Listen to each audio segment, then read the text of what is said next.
Welcome back to our series on trading strategies. In our last video, we discussed swing trading and news trading.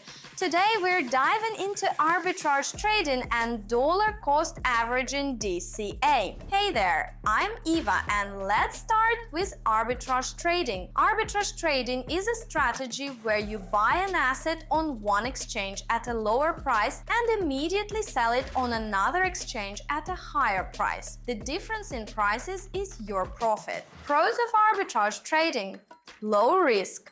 Arbitrage is based on existing price differences, and if you act quickly, you're almost guaranteed to earn quick profit. This strategy allows you to quickly make a profit without waiting for market fluctuations. Cons: small profit on each trade. The price difference between exchanges is usually insignificant. Need for quick reaction. Prices change quickly and you need to act instantly to profit from the difference. Commissions.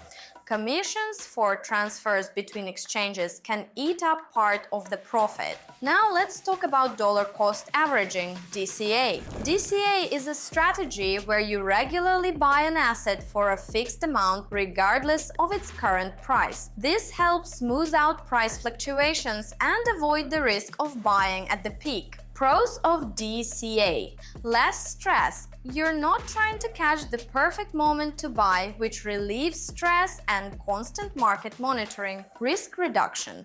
This strategy allows you to avoid buying at the peak and average your cost. Cons: lack of instant benefit.